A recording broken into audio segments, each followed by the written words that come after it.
Hello everyone and welcome back to the Academia and Research Collective. My name is Daniel Lau and today we're going to be going over how to conduct a literature review. Now this is going to be a big video, but by now you should have already chosen a research topic, have a guiding research question, and have generated your own engineering goals or hypotheses. But today we're going to be learning how to read the research papers so that you can understand more about your topic and know where the knowledge gaps are. So let's get straight into it. Firstly, what is a literature review? Well, a literature review is a snapshot of everything that researchers in your field already know about your topic. This is things like known trends, results, conclusions about your topic, and especially the gaps in knowledge, right? You want to do this literature review to understand where, science hasn't gone as far yet so that you can fill that gap, or maybe there's a problem in your field that you're trying to solve. And so that is a basic overview of what a literature review is. Now, in this video, I'm going to have a basic example that I'm going to use to basically conduct a mini literature review. That example will be, does phone use during class affect student focus?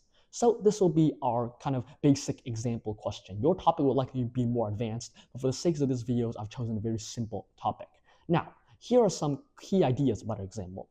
First thing you want to think about is the topic. Well, the topic of this research is phone use and student focus. The related areas to this research would be education, psychology, habits surrounding technology, and the time frame when we're searching for research papers and conducting a literature review will be about the last 10 to 15 years. So good to keep those things in mind as we begin our literature review. Now, the first thing we need to do is search. And in order to search for these things, we have multiple sources that you can use. Now, a lot of fields have their own respective journals for it. As you can see on your screen, I've got multiple. Google Scholar and JSTOR will be useful for almost like every type of research topic, but things like JAMA or PubMed lean more to the medical side, or Archive for STEM and CS. So research for your specific topic, the journals that correspond to it. But for our case, we're going to use Google Scholar. Now, when you search for things on these search engines, a lot of the time you want to use things such as advanced search. Here is the example of the Google Scholar Advanced Search. As you can see, there's boxes for with all of the words, with exact phrase, with at least one of the words, and these help you narrow down your search. So for our example, for Google search, I want articles that have all of the words smartphone and classroom, with the exact phrase distraction, with at least one of the words focus or stamina. And then I can do other things like, return articles that are specific time frames, or maybe articles published by a specific journal. But most of the databases of journals that you have, even if it's not Google Scholar, will have these advanced search tools that you can use to narrow down on your articles. And then, like we went over in the last video, when we talked about using Google Scholar very briefly, you can click on articles and read all about them. Once you've read those articles, whatever source you use, you want to organize all of those papers that you're reading, right? Let's say in JSTOR, you find a PDF you like, save that PDF, and you can open it in another tab, and then you can organize it. This is just a simple table in Google Docs, right? Note down the author, note down the title of that research paper, and just read through the research paper. Take notes on stuff that you find interesting about that research paper. Maybe there's something you don't understand, write that down here. If there's vocab term words that are new to you, you write those down. But in this notes section, you also want to briefly summarize what the paper is talking about. Any key conclusions, maybe limitations, and then if you've read multiple papers, you might want to compare it to different papers. So let's say paper A says one thing, but paper B says a contradictory thing. You might want to note that down, but just stay organized. This is an example of a Google Doc and or Word doc just with a simple table in it. But a tip that I like to give, and I think that you should try and use, is an app called Zotero. Now, you can go to zotero.org and download this app for free, and let's pop over to the full screen and see Zotero in action. Okay, so now I'm in full screen. As you can see, I have Zotero on my screen here. This is what it looks like, and as you can see, I have all of these different research papers that I've saved here. Now, how you get these research papers into Zotero, when you go to zotero.org, you can download a Google Chrome extension, and so when you search up your papers in like JSTOR or Google Scholar or PubMed, there'll be a little button in the top corner. When you click that button, the little Zotero logo, all of your papers get sent into your Zotero app here, which I have open. It is free to download. There is a paid version version, but I find that the free version is more than enough for my need and probably for your needs. Now, after I have all of the papers up here, I'm just going to open one here. This one is the one I downloaded, and as you can see, I have a whole article here with all of the different texts, and at the bottom, I have all of the citations as well. And what's great about Zotero, in addition to being able to organize all your papers in one place, is that it can you can interact with the papers. As you can see, I've got a lot of highlighting here. In the highlight, you can just select some text and you can choose a highlighting color. Maybe that's important to me. But what I really like is if I'm reading more advanced papers, there's terms that I don't understand, I can actually take notes.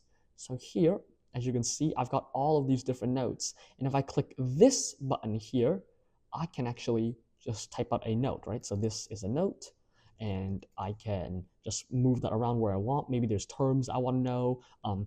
It has all of the math equations here, and if I want to learn more about the math equation, I can put notes next to it, highlight in all of these different colors. But as you can see, everything is super neat about this, and everything is stored here. I have access to all of the information.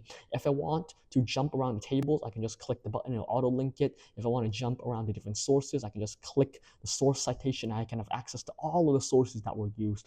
I just think this is a very clean and neat way to read your research papers, and I highly suggest you download something like this, especially when you're doing your literature review, because you're gonna have all of your papers in one place. And if you pop back out to your library, you can actually take notes on this article. So let's say, this article, I want to write a short summary about it.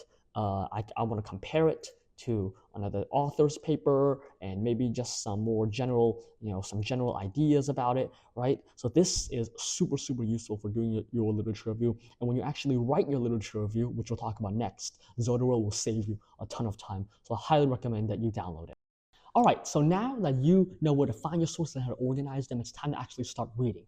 Here are some guiding questions that I think you should keep in mind throughout the reading process. It's similar to the guiding questions when searching for research topics, but it's just things to keep in mind throughout your conducting your literature review. So the first one is, what did the authors really prove, right? Like, what's the meat and bones of the research? What are the conclusions that were actually drawn? That's all very important. Next is, how did they test it, right? What about the methodology? Is similar, different, or interesting compared to how you want to do something? That's something that you should keep in mind. And then, were there any flaws? This one's especially important, right? Because flaws in a research paper, if an author talks about them, is a great springboard to talk about how your own research might be able to solve for and how it might be able to address a limitation. And then lastly, how does this compare to X, right? So, how does this research paper interact with another research paper? How are they similar? How are they different? That's very important. Now, for the reading process, by the end of it, you should have around 15 to 20 good sources. You might need more. I would not recommend less, but if you need more, definitely feel free. But when you're reading each of the articles, you should take thorough notes, highlight, underline, use a sticky pad in Zotero to write down notes. If there's a math formula you don't know, write about it so that you can be reminded of what it means. But if there's an unknown concept or a term, search and learn about them and just understand your topic very well, right? This is the time to learn the most about your topic so that you can become an expert by the time your literature review is over. And of course, lastly, read, right? You might need 45 sources. You might need to read that many articles. Or, what's more likely to happen is you need 15 to 20 sources. You'll be reading around 30 to 35, maybe even more. So it's just important to read, and take good notes. And like we talked about earlier, though, in taking good notes, right, talking about what the papers talked about, its flaws, methodologies, this is the basis and the backbone of the eventual writing process. And so next we're going to talk about writing it. But writing it should be a lot smoother if you've taken good notes, right? Because you know, the summary of each paper, you understand each paper, and you know exactly what you're going to talk about when you're writing it. But when you're writing it, do not fall for this common mistake. The mistake I'm talking about is just summarizing what you've read, right? So this paper says X, this paper says Y, and this paper also says Z. That's very boring. No. What you should do is to synthesize. And what I mean by synthesizing is by mixing your sources together, right? How are they similar? How are they different? How do they interact with each other? How do they compare and contrast? Pull multiple sources. Use 2 to 3 sources, 2 to 3 sources in one specific comparison, right? Just try to interact with as many sources as possible. So here's a bad example. Lee, 2018, said phones are bad. Chen, 2019, said they might help. Ramirez, 2020, said they're bad again. That's very boring. That would fail an English class. Certainly would not be well for a literature review. What you should do instead is this. Lee and Ramirez argue that smartphones reduce attention, while some, Chen 2019, suggests they can support learning when used for class tasks. This means that how phones are used might matter more than just whether they're used. As you can see, Lee, Ramirez, and Chen are all being pulled together to craft a narrative, to talk about it, to talk about their research, and to talk about their conclusions. This is what I mean when I mean synthesizing. This is what you want to do when you're writing your literature review. Now, when organizing for your literature review, firstly, we want to think about themes. So there's multiple ways you can do this. You can organize your literature review by going from broad themes to narrow themes, or by going from narrow themes to broad themes, or just narrow research ideas to broad research ideas, or broad research ideas to narrow research ideas, or you can just group by the themes themselves. I like the group by the themes. I think this is the most intuitive for me. So for our cell phone example, I might group by firstly talking about negative effects, and then positive effects, and then type of cell phone usage, cognitive effects, common school policies, right? Each of these are individual themes. And so in my literature review, section 1 would be negative effects, section 2 would be positive effects, right? So I'm grouping by themes.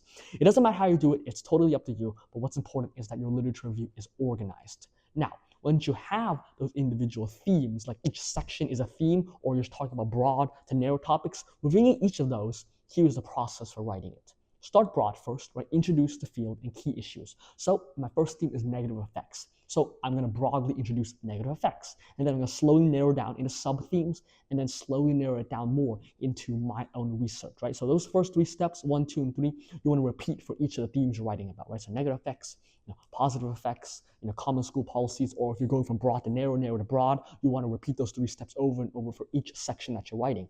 And at the end, the last section, you want to end with a clear gap or need that your research fills.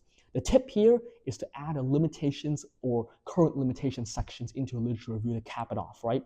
If you're writing about the limitations or what's missing in your current research topic, that is such an easy segue into introducing your research, or talk about how your research will address those limitations. So this is a cool tip. I think you should always, in your last part of your literature review, talk about those current limitations when you're writing it.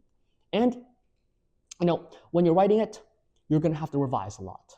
So, repeat those 3 steps I talked about in terms of, starting from broad and narrowing down. But as you're writing it, you're going to have to delete some paragraphs, add some new paragraphs, change something, maybe remove entire articles that you honestly might not need for your literature review. But revision is key. Like we've talked about earlier, trial and error is so important to the research process, especially for the literature review. So, yeah, that's it. This was a heftier video, but there's a lot to cover when it comes to literature review. It's a very important part of the research process. I've linked below some very nice examples of literature reviews I think that you can follow or draw inspiration from. But by the end of this process, you should become an expert in your topic. So thank you very much for watching the Academia and Research Collective, and I'll see you next time.